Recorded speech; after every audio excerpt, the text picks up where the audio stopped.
Dans cette nouvelle vidéo, vous allez apprendre à résoudre des équations du second degré du type x au carré est égal à a ou des équations produits. Alors, comment résoudre une équation du type x au carré est égal à a? Donc, commençons par des définitions. Déjà, une équation est dite du second degré si elle comporte des termes en x au carré. Donc ici, c'est bien une équation du second degré. Remarque, une équation du second degré a en général deux solutions, mais ce n'est pas toujours le cas. Propriété, donc ici, si a est un nombre négatif, alors l'équation x au carré est égal à a n'aura pas de solution, puisqu'un nombre au carré est toujours positif. Deuxième cas, si a est égal à 0, alors l'équation x au carré est égal à a exactement une solution qui est 0. Et enfin, si a est positif, alors l'équation x au carré est égal à a admettra deux solutions distinctes qui sont pour la première racine de a et pour la seconde moins racine de a. Alors appliquons donc cette propriété dans les exemples suivants. Je veux cette fois-ci résoudre l'équation x au carré est égal à 9. Donc ici, c'est le nombre 9 qui joue le rôle de a. 9 étant positif, mon équation va avoir deux solutions, qui sont pour la première racine de 9 et pour la seconde moins racine de 9. Donc j'écris x égale racine de 9 ou x égale moins racine de 9. Attention, le moins est bien devant la racine. Ce qui me donne donc x est égal à 3 ou x qui est égal à moins 3. J'ai donc deux solutions, s égale moins 3 et 3. Deuxième exemple, je veux cette fois-ci résoudre l'équation x au carré est égal à moins 9. Donc ici, c'est moins 9 qui joue le rôle de a, et donc a est un nombre négatif. Je peux donc affirmer que cette équation n'a pas de solution. Et donc s égale l'ensemble vide.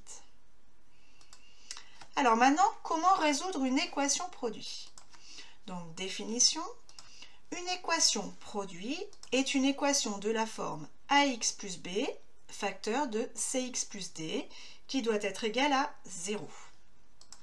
Et dans ce cas, je peux utiliser la propriété suivante, qui est que dire qu'un produit de facteurs est nul revient à dire qu'au moins un des facteurs est nul. Cette propriété va me servir dans la résolution de mon équation et je vais faire l'exemple suivant. Donc je veux résoudre l'équation 2x plus 3 facteur de 4x moins 5 est égal à 0. Donc je ne développe surtout pas, parce que si je développe, je vais me retrouver avec 8x au carré plus quelque chose fois x plus quelque chose est égal à 0. Et je ne sais pas résoudre une équation du second degré avec des termes en x et des termes en x au carré. Donc, je laisse comme ça et je vais utiliser la propriété. Donc ici, j'ai un produit qui doit être nul. Donc l'un des facteurs est forcément nul. Donc soit c'est 2x plus 3 qui est égal à 0, ou, deuxième cas, c'est 4x moins 5 qui est égal à 0. Et maintenant, j'ai deux petites équations du premier degré à résoudre. Ce qui me donne donc pour le premier cas, 2x est égal à moins 3, ou pour le second cas, 4x est égal à 5.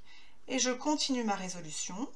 Donc cela signifie que dans le premier cas, x est égal à moins 3 demi, ou dans le deuxième cas, x qui est égal à 5 quarts. Et voilà, j'ai donc deux solutions qui sont moins 3 demi et 5 quarts.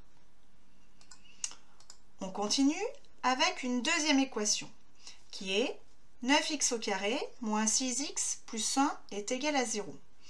Alors cette fois-ci, j'ai une équation donc du second degré avec une expression développée. Moi, je ne sais résoudre que des équations produits. Donc je vais essayer de factoriser cette expression.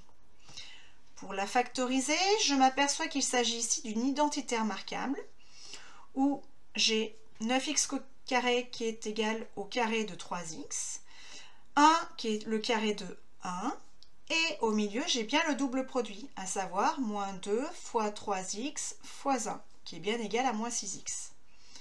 Donc je peux factoriser cette expression qui me donne donc 3x moins 1, le tout au carré est égal à 0. Et c'est bien une équation de produit, puisque c'est 3x moins 1 fois 3x moins 1. Donc, cela signifie que l'un des facteurs est nul. Autrement dit, comme les deux facteurs sont identiques, c'est 3x moins 1 qui doit être égal à 0.